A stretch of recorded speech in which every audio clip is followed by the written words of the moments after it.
His love affair with coffee has revolutionized the coffee industry in Australia. His name is Phillip Di Bella, and he's the face behind the ever-growing, always-changing Di Bella coffee.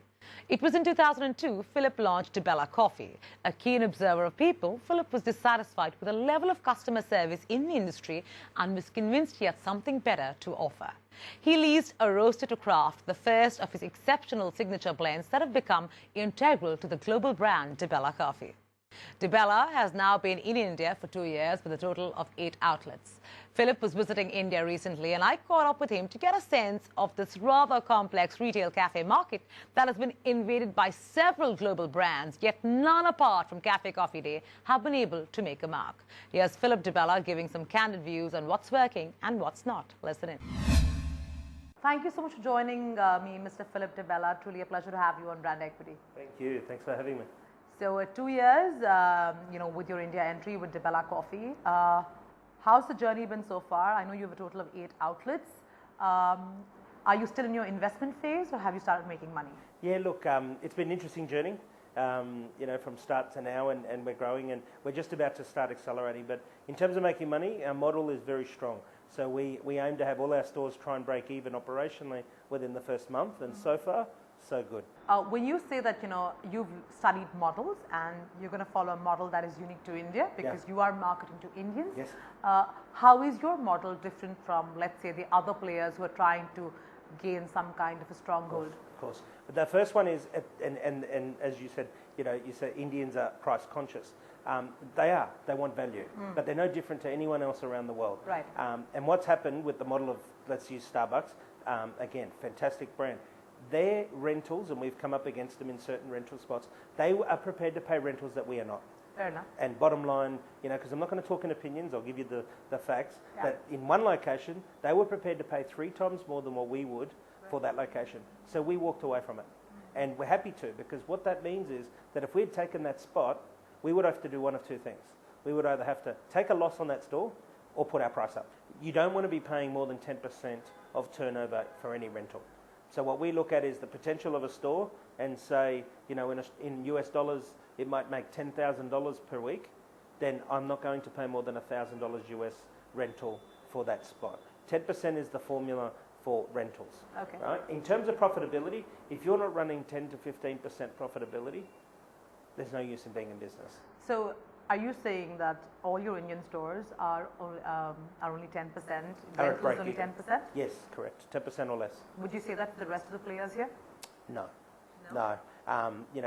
Some of the rentals that's going on, you'll see that their rental might be 30%. The way I can see it is if they wanted to build 100 stores, then they might accept that 10 stores are going to make a loss. However, those 10 stores might be in great positions to build the brand. So if you have to look at your pricing model and juxtapose that with, let's say, the other international players who entered the Indian market, as well as the Indian players, which is really Cafe Coffee Day and Barista, how would you look at yourself?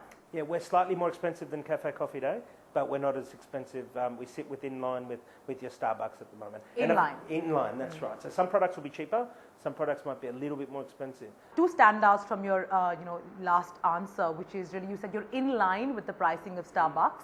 And secondly, you said that your model is more efficient because you look at your rentals very closely before you crack the deal. So hence your ARPU per store is probably better than let's say Starbucks, right? My question to you is, okay, I get your rentals bit, but your pricing is in line, right? And this is going to sound a little bit harsh, but it's Speak freely. It's a question. So if you have Starbucks and you have Di Bella, right? And while I agree with you that your coffee might be superior, the fact of the matter is it's a much more powerful brand today in India than Di Bella is. It's fairly unknown, Di Bella. Correct, because our target audience is coffee lovers. So when you come to our stores, if you come to our 8 stores right now, 70% of the beverages you'll see on the table is a coffee product.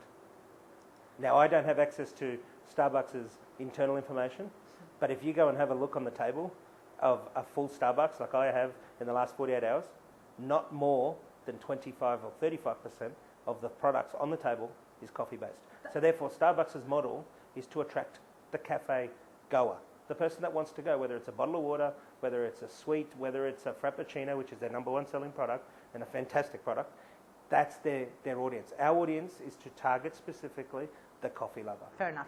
I want to just go back in time and talk about you know, a little bump that Dibella faced with your previous partner, Yes. SACHIN SABHARWAL. Correct. Right, and the fact that you had to end that agreement and, you know, take it all over. What really happened there? What was the initial vision? Why didn't it take off? And where was the clash? Yeah, the first number one problem was there was no strict plan. So Sachin came from Australia, Sure. you know, and said, I'm going to open stores in India. Now his model was to come here and to get investors. Sure. He started and he opened some stores, and the first few stores he did a very good job. They broke even, the model was good. He then got caught away with the glamour and the ego that we talk about opening stores all over the place. And he was just taking any deals, high-end rentals and the whole lot. Let's just say that his alignment of business did then not align with me. He started to take on some deals in high-end places that were meant you either had to drop the quality or you had to increase your price. He didn't want to increase the price, so he started to cut corners. He then obviously, you're paying high rents. He started owing people money. We were being contacted in back home in Australia. And that's when we had to step in and say, look, before this gets nasty, you go your way, we go our way, the license has to come back. On that note, Philip, this has been truly wonderful, and thank you so much for being so candid, and all the best for Dibella in India. Thank you very much for having me.